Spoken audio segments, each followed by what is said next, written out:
Sayyid Habib Syarifah ini adalah garis keturunan yang dipercaya kalau ditarik ke atas atau ke sebelumnya itu sampai ke sanad atau nasabnya Nabi Muhammad.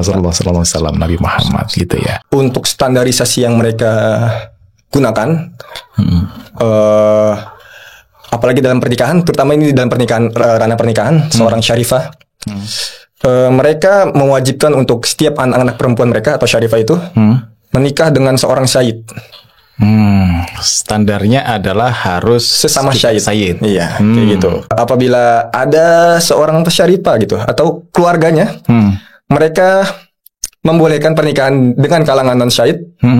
Itu kalau di beberapa literasi, beberapa jurnal itu menyebutkan itu dikatakan pernikahan tersebut tidak sah, bahkan haram. Kira-kira apa ini agenda setelah lulus? Menikahi syarifah kah?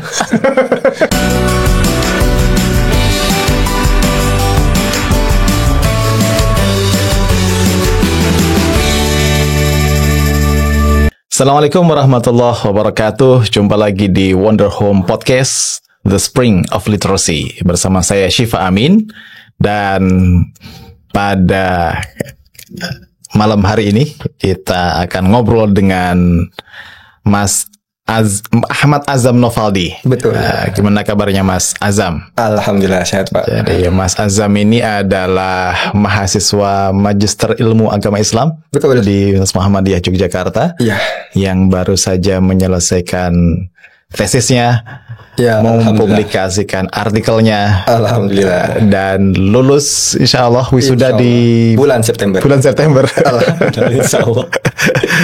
Selamat Mas Azam ya. Dan kita akan ngobrol sama Mas Azam ini tentang topik yang menurut saya sangat menarik ya di dalam tesis dan publikasinya yang dipublikasikan di jurnal terakreditasi Sinta 2 Ulul Albab, berkenaan dengan topik yang disebut sebagai relevansi konsep kafaah Said Utsman pada pernikahan di kalangan keturunan habaib. Perspektifnya kalau di tesisnya itu hukum kombinasi hukum Islam, kalau di artikelnya tentang kesetaraan gender. Nah, ini sebelum kita ngobrol lebih jauh, ini sebenarnya ini klarifikasi awal ya, istilah Habib, Syarif, Sayyid itu sama atau beda sebenarnya Mas Azam dalam pembacaan dan penelitian Mas Azam itu? Sepanjang saya menelusuri literatur atau kajian penelitian, jadi dulu itu disebutnya Sayyid. Semenjak ada perkembangan penyebutan hingga akhirnya pada di era sekarang dikenal dengan Habib atau Habaib, seperti itu. Sebelumnya Sayyid. Awalnya originalnya itu Sayyid. Sayyid dan Syarifah. Sayyid untuk laki-laki. Sayyid untuk mereka yang laki-laki, keturunan laki-laki. Dan Syarifah itu untuk mereka yang keturunan perempuan. Mereka yang keturunan Nabi dari yang perempuan. Yang perempuan. Terus seiring perkembangan zaman, ini menjadi yang Sayyid menjadi Habib. Kalau yang Syarifah tetap Syarifah tetap atau Syarifah. Di kalangan mereka tetap disebut Syarifah. Seperti itu. Oke. Jadi sebenarnya merujuk pada konsep yang sama ya. Iya. Sayyid Habib Syarifah ini adalah garis keturunan yang dipercaya kalau ditarik ke atas atau ke sebelumnya itu sampai ke sanad atau nasabnya Nabi Muhammad. Rasulullah SAW, Nabi Muhammad gitu ya. Nah, ngomongin soal Habib, ngomongin soal Sayyid Syarifah ini tadi, kita nggak akan bahas polemik yang sudah banyak beredar di masyarakat soal ini bener nggak sih kaum Alawiyah ini sanadnya sampai ke sana. Itu bukan tugas kita. Itu udah kita serahkan ke yang lain saja. Ya, yang Baklawi dan segala macam itu ya. Nah, kita akan bahas soal konsep kafaah yang dirumuskan oleh, ada namanya salah satu ulama, Said Utsman gitu. Tapi sebelum ke arah sana, kenapa topik ini menarik dan penting buat Mas Azam untuk diteliti itu? Awalnya, untuk penelitian saya awalnya itu, saya itu tidak menjadikan kafaah ini yang dipersoalkan sebagai nasabnya. Bukan. Jadi awalnya itu ini juga tentunya dari hasil saya dialog sama teman kayak gitu. Jadi judulnya juga dibantu sama teman sebenarnya. Awalnya itu disarankan sama teman, mungkin bisa kamu arahkan tentang pernikahan ini, karena kan ini kan pernikahan kalau bisa kita tarik sedarah seperti itu, nasab, dan efeknya nanti ingin ditarik dengan kajian ke dunia medis seperti itu, karena seperti yang dulu terjadi di kerajaan Inggris yang sempat hilang beberapa abad karena penyakit hemofilia kalau tidak salah, karena incest gitu ya, seperti itu. Saudara. Awalnya seperti itu, jadi tidak ada kepikiran untuk polemik nasab seperti inilah. Seperti itu. Saya juga tidak tahu sepertinya. Maksudnya tahu cuman sekedar mengikuti saja. Kayak gitu. Hingga pada suatu pertemuan saya tuh bimbingan dengan dosen, disaranin mungkin ini kamu baca dulu bukunya, seperti itu, buku tentang kalau tidak salah Diego Neka Kapten yang terbitan Suara Muhammadiyah itu. Ya. Itu kan juga membahas tentang biografi Said Usman. Seperti itu. Jadi saya baca, saya coba cari di literatur Said Usman ini seperti apa. Terus di buku itu ada beberapa hal yang dia kontroversi, fatwa kontroversial yang dilakukan oleh Said Usman. Salah satunya tentang adanya pelarangan pernikahan antara seorang syarifah dengan mereka-mereka yang non Sayyid seperti itu. Jadi kayaknya ini menarik. Terus saya baca-baca literatur di jurnal-jurnal gitu juga masih belum terlalu banyak yang meneliti kayak gitu. Apalagi terlebih ini juga didorong sama isu-isu yang lagi sedang panas waktu itu. Mungkin sampai sekarang masih panas, cuman kalah panas dengan yang lain. Seperti itu. Jadi kayaknya ada faktor X-nya nih kalau saya meneliti ini, mumpung lagi hangat, tentang persoalan nasab itu. Seperti itu. Juga di sisi lain penelitian ini kalau saya mau jalankan, ini juga berhubungan dengan nasab. Seperti itu. Jadi artinya masih ada, kalau ditarik lurus itu masih ada hubungan antara satu dekat dengan isu yang dengan hangat ini. Jadi saya pikir kayaknya ini menarik deh, seperti itu. Akhirnya ya udah coba saya konsultasikan dengan dosen saya, kayak ya udah akhirnya silakan kamu teliti, baca-baca saja terlebih dahulu gimana literaturnya, seperti itu. Jadi awal mulanya sebenarnya tidak terpikirkan untuk ketemu langsung ke persoalan nasab ini, apalagi kompilasi hukum Islam. Sebelumnya saya tidak tahu kalau ada hukum Islam yang melarang, yang tidak mempermasalahkan perkawinan antar seorang syarifah. Jadi kalau di kompilasi hukum Islam itu jelaskan pasal 61. Selain perbedaan dalam pemahaman agama, itu yang lainnya masih oke, seperti itu, masih bisa dimusyawarah. Artinya kan yang dibahas di KHI ini, yang menjadi faktor utama pernikahan itu dibilang sah atau tidak, itu dari persamaan agamanya. Kayak gitu. Yang lain-lain masih dinegosiasikan lah gitu. Ya mungkin kalau di Jawa mungkin bisa dibilang kayak semacam perbedaan weton, seperti itu. Kayak gitu. Artinya kan kalau dari sisi kalangan keluarga Habaib itu kan ya sudah, maksudnya sama, tetap memiliki standarnya. Tapi ketika standar itu membatasi atau menjadi sebuah syarat utama, itu yang tidak sesuai dengan yang menjadi problematik, terutama di era sekarang. Apalagi banyak perempuan modern seperti itu. Seperti itu. Sebelum ini lebih jauh, kafaah itu sendiri apa sih pengertiannya? Mungkin kalau dipahami dengan mudah, dipahami dengan masyarakat umum, itu bisa kesetaraan, kesepadanan, keseimbangan. Tentunya dalam banyak hal.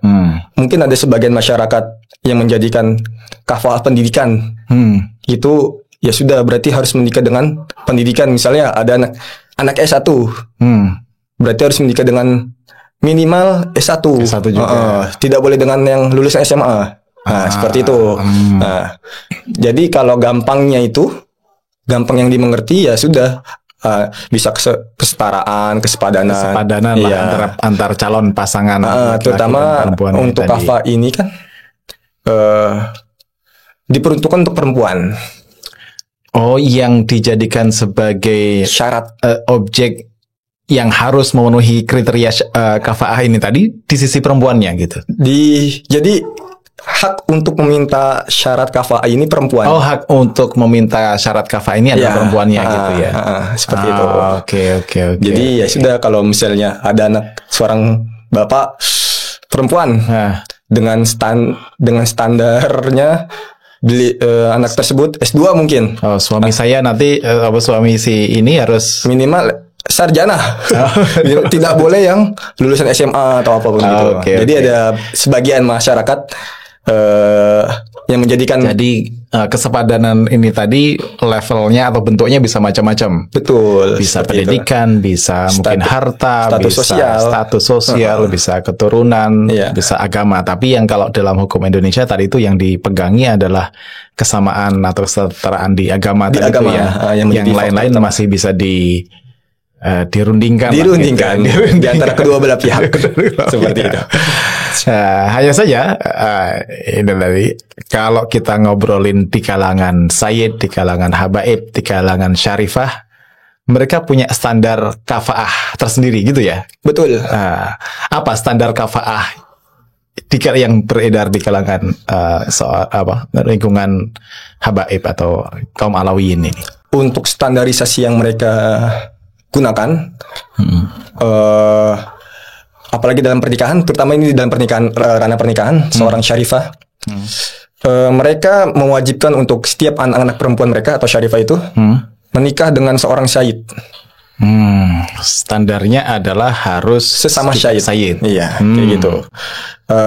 Apabila ada seorang syarifah gitu atau keluarganya, mereka membolehkan pernikahan dengan kalangan non syahid. Itu kalau di beberapa literasi, beberapa jurnal itu menyebutkan yang terjadi di, saya boleh sebutkan contohnya? Di Polewali Mandar, itu Sulawesi. Polewali Mandar, Sulawesi Barat. Di antara Sulawesi, itu dikatakan pernikahan tersebut tidak sah, bahkan haram. Kalau tidak salah di NTB, saya lupa tempatnya di mana kotanya, tapi di NTB. Itu juga ada pernikahan antara seorang syarifah dengan kalangan non syahid, dan mereka di kalangan syarifah tersebut mereka tidak menganggap pernikahan itu ada.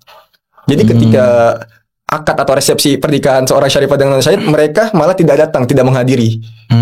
Jadi gitu. Bahkan di keterangan penelitian tersebut dikatakan seorang syarifah ini sudah dianggap meninggal. Oh gitu, dianggap tidak ada lagi. Tidak ada lagi, jadi gitu, seperti itu. Bukan bagian dari keluarganya lagi karena sudah meninggal. Kalau yang Probolinggo, contoh kasus lainnya di Probolinggo, ada juga pernikahan antara seorang syarifah dengan non syahid atau masyarakat biasa itu. Konsekuensi yang diterima, pertama dikucilkan, ya itu tadi ketika hari akad keluarga besar tidak ada yang datang, kayak gitu. Intinya tidak dianggap ada.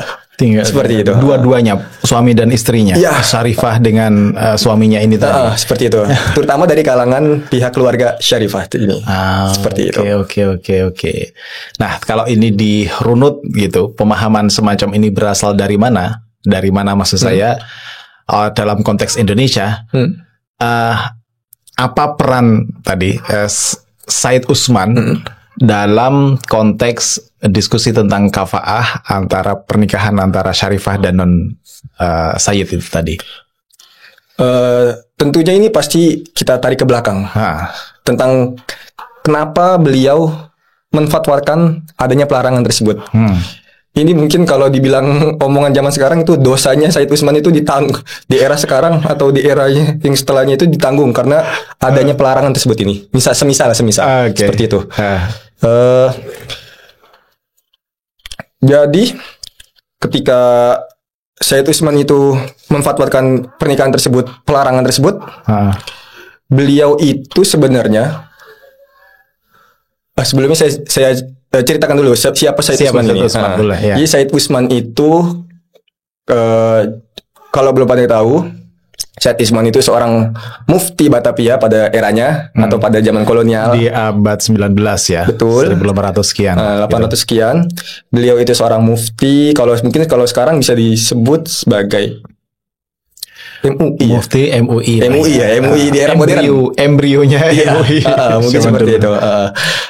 Beliau itu seorang keturunan Said juga kebetulan. Bapaknya itu saya lupa namanya, tapi ibunya itu Aminah dan kakeknya itu seorang ulama. Jadi ketika semasa kecilnya ini, Syed Usman ini kalau tidak salah di umur 4 tahun atau 5 tahun, beliau sudah ditinggali oleh kedua orang tuanya. Jadi orang tuanya itu kembali ke Mekah. Seperti itu. Ditinggal dalam pengertian bukan meninggal ya? Bukan meninggal. Tidak balik ke Mekah. Ya, jadi semasa kecilnya beliau itu diurus atau dididik langsung oleh kakeknya yang seorang ulama, Abdurrahman Al-Mishri, kakeknya dari ibunya Aminah, seperti itu. Semasa kecilnya ini, jadi Syed Usman ini mendapatkan pendidikan terutama dalam pendidikan agama, itu langsung dididik oleh kakeknya yang seorang ulama ahli bidang astropologi, kalau tidak astronomi dan fikih seperti itu. Jadi semenjak kecilnya itu beliau sudah dididik tentang bagaimana cara baca Quran, tata cara menulis Arab seperti itu, hingga umurnya menjelang dewasa 19 tahun. Syed Usman melakukan perjalanan ke Timur Tengah. Kota yang pertama dia sambangi itu Mekah.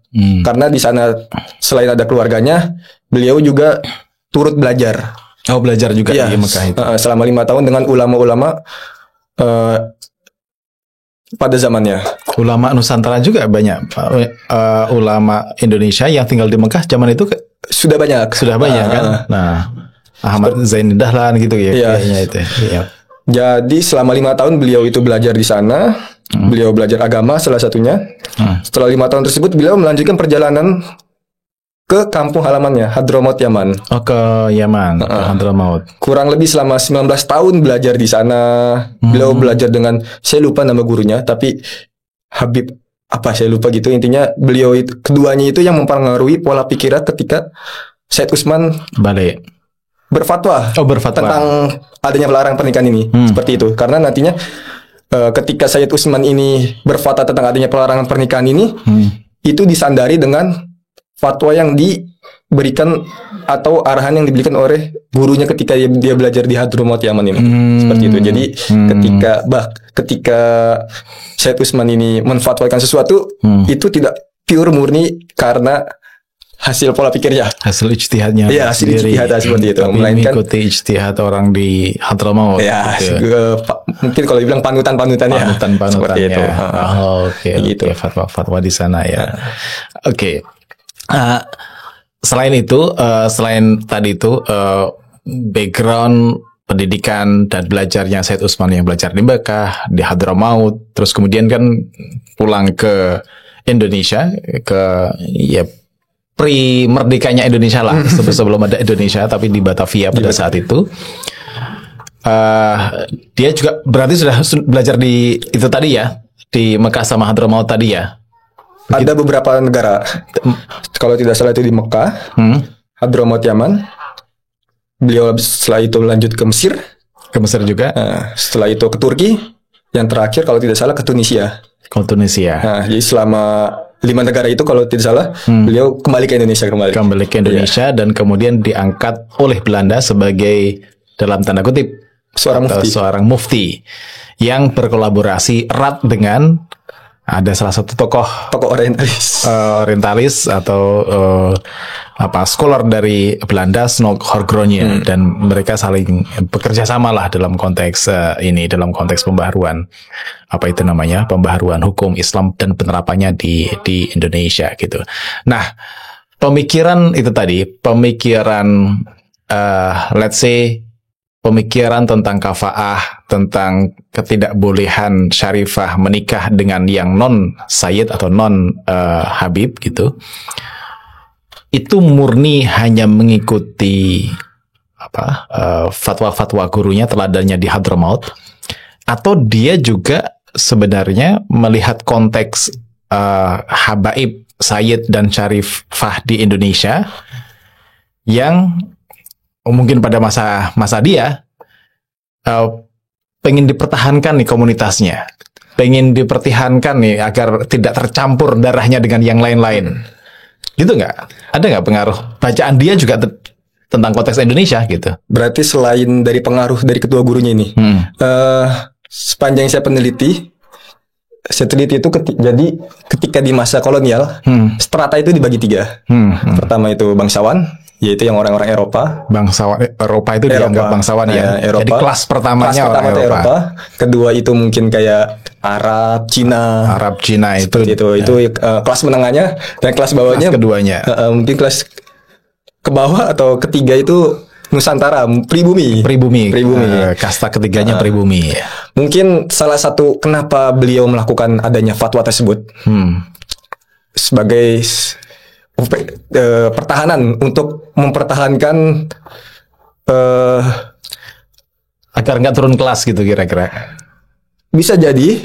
Selain itu agar tetap menjadi seorang dinilai yang berharga ketimbang strata dengan seorang bangsawan. Seperti itu. Yang kedua, tidak ingin, apalagi beliau seorang sayyid. Seperti itu. Tidak ingin menyakiti perasaan seorang sayyid apabila mengetahui harusnya kan nikahnya dengan gitu ya. dengan sayyid yang belum menikah. Seperti itu. Kayak gitu. Gitu ya. Ada juga ada konteks lokal di Indonesia yang tadi itu di masa kolonial ada pembagian strata berdasarkan etnis, berdasarkan suku bangsa tadi itu, dan bangsa Arab di bangsa kedua ya mesti dijaga lah gitu ya. Intinya ya. Selain beliau sebagai seorang mufti. Pendasaran let's say sepertinya kalau secara umum kan dalam konteks Islam lah gitu kan, semua manusia itu sama di hadapan Tuhan kecuali takwanya gitu ya. Keimanan, ketakwaan. Gimana orang seperti Said Usman itu membaca itu tadi? Ini teks keagamaannya menganggap semua manusia sama kecuali takwanya yang membedakan, bukan nasabnya. Kira-kira menanggapi teks yang semacam itu, gimana cara dia menavigasi atau merekonsiliasi? Satu, dia ingin mempertahankan nasabnya, di sisi yang lain teks agama bilang begini. Sepanjang saya peneliti mungkin saya belum menemukan alasan kenapa beliau melakukan seperti itu selain di luar alasan tadi. Seperti itu. Karena ada beberapa ayat yang bisa sebagai counter. Seperti itu. Jadi mungkin kalau saya lupa namanya dalam ilmu Al-Quran itu apa, ulumul Quran seperti itu. Tapi ada penjelasannya untuk membandingkan antara satu dengan yang lainnya, seperti itu. Ayat satu dengan ayat itu, seperti itu. Jadi sebenarnya juga ada ayat yang lain. Ada ayat yang lain yang menyuruh apa misalnya untuk menghormati keturunan Nabi gitu. Betul. Karena sepanjang saya baca literasi itu alasan kenapa mereka menolak itu tadi salah satunya menjaga perasaan seorang Sayyid Ahlul Bait kan dianggap sebagai Ahlul Bait dan segala macamnya gitu ya. Artinya kalau ada dua ayat, yang satu harus hormat pada Ahlul Bait, terus kemudian keluarga Nabi, kesini-sininya kan Sayyid dan Habaib tadi itu, sementara yang lain ada ayat yang mengatakan semuanya sama kecuali takwanya. Ini mesti dikumpulkan dan apa istilahnya, kalau dalam istilah usul fikih itu ada namanya jam' wa taufiq, dikumpulkan terus kemudian dicari harmoninya seperti apa. Dan kemudian si Said Usman memilih yang ya sudah, ini memang untuk konteksnya keluarga Nabi gitu ya. Mungkin mereka merasa spesial, tapi memang spesial. Cuma ketika dibenturkan dengan hal yang tidak bisa dikompromi, itu jadi masalah. Tapi kenapa? Kalau tadi kan Mas Azam bilang ini sepertinya dosa berasal dari Said Usman nih. Kok menyebutnya bisa disebut dosa atau sumbangan atau apa itu? Aliran mungkin ya. Aliran ya. Jadi ketika itu tadi misalnya ada beberapa orang yang menolak akan adanya pernikahan ini, terutama di kalangan syarifah. Mereka mau nggak mau mematuhi, padahal mereka sendiri tidak setuju dengan pernikahan tersebut. Artinya kan karena adanya fatwa tersebut, seseorang merasa terzolimi.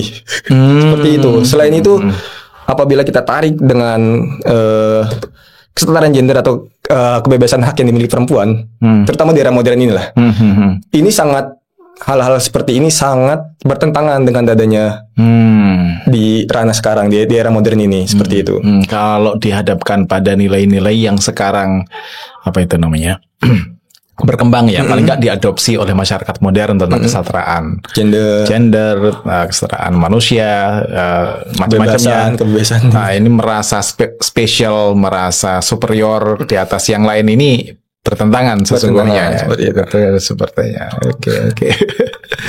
Menarik. Nah, sekarang terus kemudian tesis ini kamu ramu sedemikian rupa menjadi artikel jurnal. Terus kemudian pertama judulnya masih yang ditinjau dari kompilasi hukum Islam ya, KHI ya. KHI, terus kemudian kamu submit ke salah satu jurnal. Let's say misalnya jurnal Ulil Albab ya kalau nggak salah di Unisula Semarang. Respon jurnal itu apa? Masukan dari jurnal itu apa? Saya ceritakan dulu. Sebenarnya ini ada fun fact-nya, cerita lucunya. Gimana itu? Jadi mungkin Unisula ini udah jurnal yang keberapa untuk saya submit. Jadi ada jurnal sebelumnya yang entah itu direspon, entah itu dapat penolakan. Nah, salah satu cerita lucunya ketika saya dapat penolakan tersebut. Jadi saya lupa nama jurnalnya apa. Tapi pada intinya jurnal tersebut itu terindeks Sinta. Tapi Sintanya Sinta 4. Oh, ditolak oleh Sinta 4. Jadi ketika saya upload, dapat feedback dari Gmail itu kalau jurnal ini nggak bisa tembus. Terus saya baru cari tahu ternyata jurnal ini Sinta 4. Akhirnya saya, kalau tidak salah itu di bulan Ramadan. Ramadan ke hari 15 atau 16 seperti itu. Kebesokannya atau lusa lah. Jadi saya baru gerak lagi buat nyari jurnal gitu. Lusa. Jadi saya tuh punya prinsip. Saya tidak tahu ini salah atau benar. Saya juga melakukannya seperti itu. Jadi kalau bisa untuk teman-teman yang mau terkendala syarat jurnal, syarat kelulusan, kalau bisa jangan hanya berharap pada satu website. Gitu. Kalau bisa istilahnya nebar jaring. Kayak gitu. Misalnya yang mana aja nggak apa-apa, kirim aja. Nanti kalau ada respon baru kamu pusing mau respon yang mana, tinggal kamu filter seperti itu. Oke, sebenarnya ya kalau ini saya juga sebagai pengelola jurnal. Dari sudut pandang pengirim artikel begitu boleh gitu. Tapi dari sisi pengelola jurnal itu sebenarnya nggak boleh, itu bisa di blacklist itu calon penulis itu. Tapi itu tadi ada hikmahnya. Ditolak oleh Sinta 4 dan malah direspon di Sinta 2 gitu Sinta 2 Unisula ini seperti itu. Jadi saya mikir memang udah rezekinya. Yang ketakar tidak akan tertukar, saya mikir. Jadi apa istilahnya? Yang ketakar itu yang sudah diatur, tidak akan ketukar seperti ini. Jadi mikir saya ketolak di Sinta 4, saya overthinking, saya mikirin gimana saya mau lulus ini. Dan kalau terbit di Sinta 4 belum bisa dipakai sebagai artinya kan sia-sia apa yang saya lakukan seperti itu. Jadi waduh ya udahlah. Akhirnya besok atau lusanya gitu, saya mulai mencari dengan keywordnya jurnal Sinta 2. Sesuaikan fokus dan skupnya. Kalau saya itu kebetulan bisa hukum Islam, hukum keluarga, jadi saya cari, saya filter. Kalau tidak salah saya berhasil menemukan sebanyak 9 website jurnal yang itu dari mulai Scopus, indeksnya Sinta 1 sampai Sinta 2 seperti itu. Jadi prinsip yang saya gunakan tadi minimal sehari itu saya harus buka website tersebut, pelajari seperti apa template-nya, pelajari gimana formatnya, saya sesuaikan, saya upload hari itu juga, setiap hari itu. Oh gitu ya. Dilihat template-nya, disesuaikan dengan template-nya, dan disubmit ke jurnal tersebut. Dan yang memberi respon adalah Unisula dari sekian banyaknya website jurnal ini seperti itu. Gitu. Di replay awalnya apa? Di masukan awalnya apa dari Ulul Albab itu? Yang pertama itu karena yang tadi ditanyakan kenapa dari KHI itu bisa berganti ke kesetaraan gender. Karena diberikan beberapa opsi oleh pihak Unisula. Salah satunya ya ini kesetaraan gender, apa bisa saya lupa. Pokoknya ada beberapa opsi dan yang saya pilih. Awalnya saya lupa satunya apa. Tapi dikasih saran lagi di feedback selanjutnya diberikan arahan pilih di antara satu ini, salah satunya aja, jangan dua-duanya, karena kalau dua-duanya ntar bakal merembet kemana-mana, bakal panjang seperti itu. Jadi fokuskan saja ke sini. Seperti itu. Kira saya pilih yang kesetaraan gender seperti itu. Jadi ya sudah, saya sepakati, saya kesetaraan gender, saya coba ubah-ubah isi-isinya seperti itu. Jadi sebenarnya salah satu arahan yang diberikan oleh pihak Unisula ini tentang perubahan judul. Kayak gitu. Perubahan judul dari KHI ke kesetaraan gender. Ya, karena kalau KHI itu ya sudah, hasilnya ketika ada dibenturkan dengan tadi pasal 61 ya sudah selesai aja gitu aja, maksudnya enggak apa lagi pembahasan ya. Karena ya sudah. Saklek seperti itu kan. Agama ya tidak ada pembandingnya selain agama seperti itu. Nah, adapun kayak saran-saran lainnya, sebelumnya kan saya itu nulis tesis ini dengan format studi literatur atau studi dokumentasi, studi pustaka. Diberi saran oleh pihak Unisula ini, rata-rata di kami itu di Unisula, mereka itu penelitiannya tentang penelitian lapangan. Oleh karena itu, kalau mau ditembusin, kalau mau dipublish, silakan melakukan penelitian lapangan dengan pihak-pihak terkait. Contohnya Robito Alawiyah, seperti itu. Oke. Robito Alawiyah. Jadi ya sudah. Itu di hari Sabtu saya di email. Saya tepat banget ketika saya di bandara. Di Bandara Cengkareng atau di mana? Enggak, saya waktu itu lagi keluar Pulau Jawa di Sumatera. Saya waktu itu jadi mungkin ini salah satu bentuk healing kayak ya. Karena stres untuk mikirin kapan saya ini jurnal saya ini tembus seperti itu kan. Saya mikir, ya Allah, kapan ya Allah. Seperti itu. Jadi saya mikir tuh sesulit ini ternyata lulus. Karena harus persyaratan. Jadi mungkin beberapa teman saya juga mengakui. Mungkin di kampus saya juga mengakui kalau Sinta 2 ini sebagai momok yang mempersulit mereka ketika mereka ingin lulus, sebagai standarnya kan, seperti itu. Enggak hanya mahasiswa, dosen saja kan syarat untuk ke jenjang lektor kepala itu Sinta 2 seperti itu. Jadi ini saya juga mikir, ini udah setara dengan dosen kami peneliti seperti itu. Mungkin tapi nanti akan ada perubahan. Tapi let's see. Ditunggu teman-teman. Kayak gitu. Jadi ketika saya di bandara, saya itu baru dapat email dari pihak Unisula seperti itu. Siang itu saya lagi nunggu flight penerbangan jam 3 gitu, saya udah di bandara jam 1, Bandara Bengkulu. Saya dapat email kalau ini ada potensi untuk diterima, tentunya dengan beberapa catatan yang sudah saya ceritakan tadi, dan dikasih waktu paling lambat itu di hari Rabu. Artinya dengan waktu sedemikian mepet seperti itu, kurang dari seminggu ya? Kurang, karena itu. Dengan waktu semepet itu, saya diminta untuk melakukan penelitian lapangan yang saya di sisi lain saya sebagai mahasiswa Jogja, saya lagi di Jakarta, di Tangerang. Ada beberapa hal yang harus saya urus, yang harus ke kampus seperti itu. Dengan waktu semepet itu kira ya sudah, saya coba urus pelan-pelan. Salah satunya surat penelitian, karena mereka membutuhkan surat penelitian. Robito Alawiyah ini tadi dikontak, terus kemudian butuh surat penelitian. Salah satu pengantarnya seperti itu, biar mungkin salah satu pihak itunya sebagai resmi lah gitu. Resmi seperti itu. Hingga kira sudah dapetin surat penelitian. Di hari Senin itu saya melakukan penelitian. Saya berangkat dari Tangerang, rumah saya, ke Robito Alawiyah. Ternyata saya tidak mendapatkan langsung jawaban. Karena itu. Jadi ketika saya sampai ke kantor Robito Alawiyah, pertama saya diarahkan untuk ke Mbak Admin.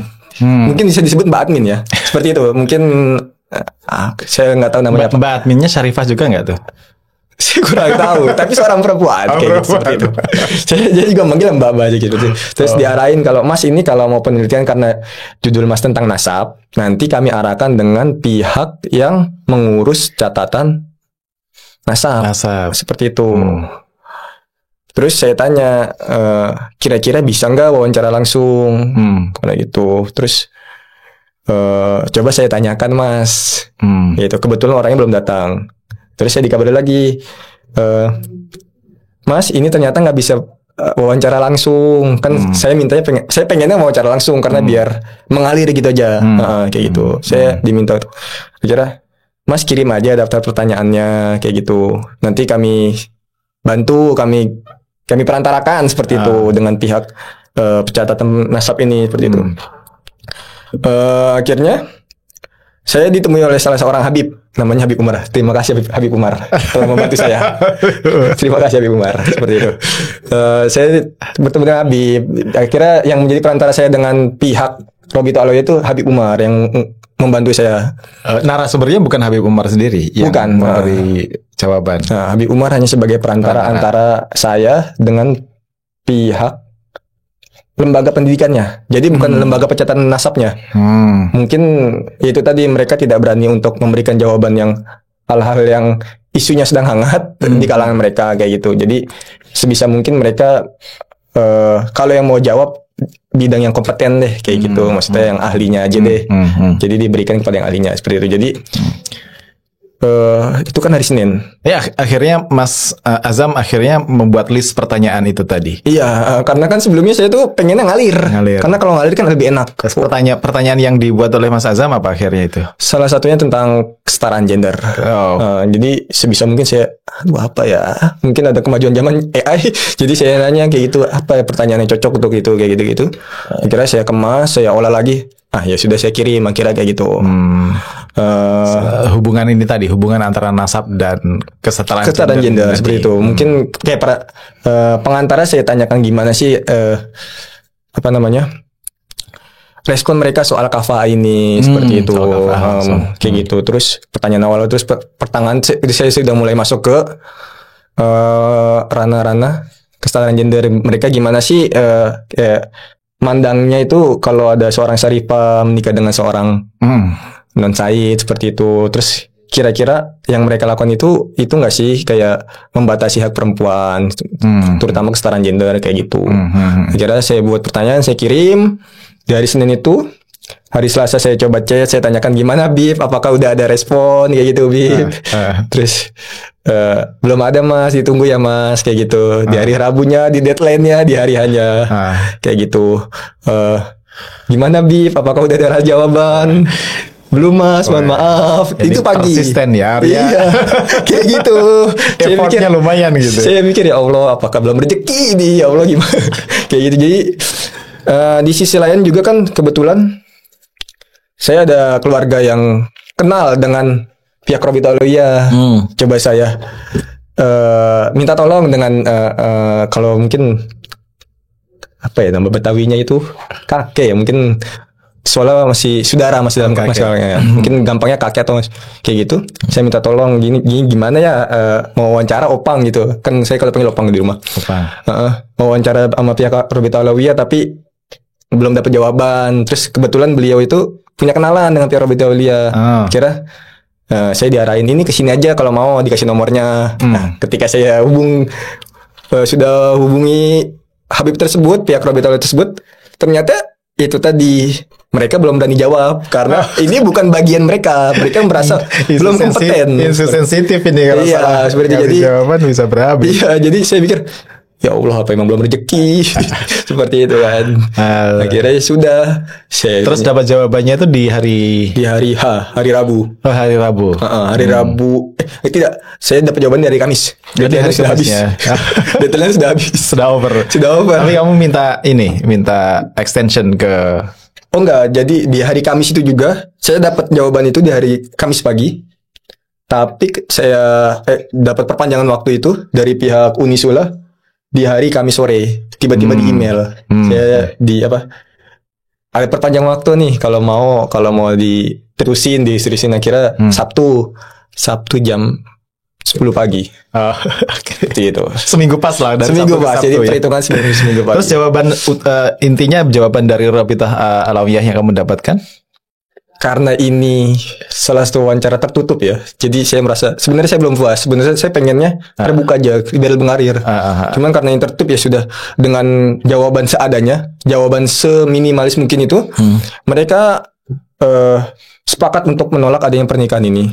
Pernikahan Syarifah dengan Said. Tentunya dengan beberapa alasan pertimbangan yang tadi, mungkin nasabnya terputus, sama kurang lebih dengan alasan mereka tetap sama seperti itu. Tapi ada satu alasan yang ngebuat saya, ini kayaknya nggak harusnya kayak gini deh. Kalau mereka alasannya kayak gini, kayaknya nggak masuk deh. Karena mereka tuh menyebutkan, mengibaratkan itu dengan seorang laki-laki yang memiliki penyakit, contohnya kudis, yang menular. Artinya kan kalau memang alasan mereka hanya sebatas penyakit menular, itu sebenarnya Islam pun sudah melarang. Kayak gitu. Jadi alasan ketika mereka mengucap, mungkin analoginya kurang pas. Kalau menurut saya. Jadi, tapi kan sebagai peneliti nggak boleh menjudge. Iya, seperti itu. Jadi, tapi itu justru bahan saya sebagai analisis.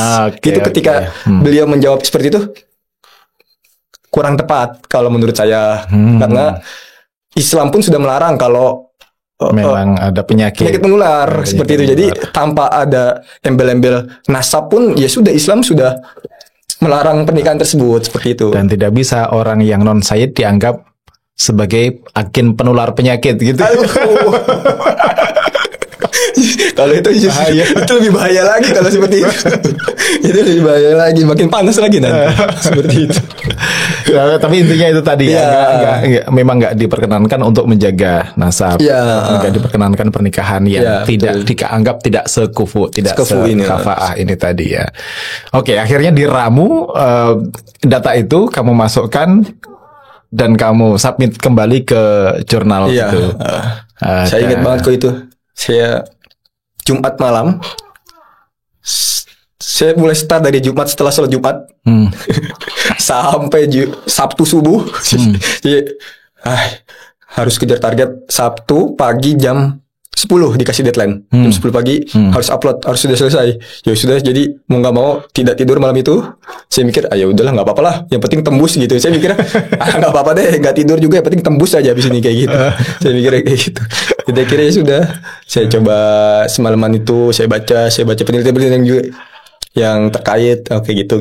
Saya coba pelajari analisisnya kayak gitu. Akhirnya itu salah satu alasan yang tadi yang analoginya kurang pas. Saya rasa ketika alasan tersebut ya sudah, tidak masuk aja seperti itu. Itu nggak dimasukkan ke dimasukkan. Jadi analoginya mereka yaitu tadi yang saya sebutkan. Saya rasa ya sudah, tidak pas saja. Kalau memang alasannya, mungkin kalau mereka memberikan analogi yang lain lebih masuk, ya sudah, saya terima saja seperti itu. Cuman ketika mereka menganalogi seperti itu, ya sudah, ini hak saya untuk menolak. Kayak gitu. Dan sayangnya nggak langsung dialog ya. Iya, makanya bukan pertanyaan terbuka yang bisa ngalir. Iya, makanya kalau memang ini ngalir kan pasti lebih menarik lagi, dan pembahasan lebih, ya sudah, lebih bervariatif lagi seperti itu. Tidak stagnan di situ-situ saja gitu. Tapi akhirnya terbit. Alhamdulillah. Selamat. Setelah beberapa kali revisi seperti itu.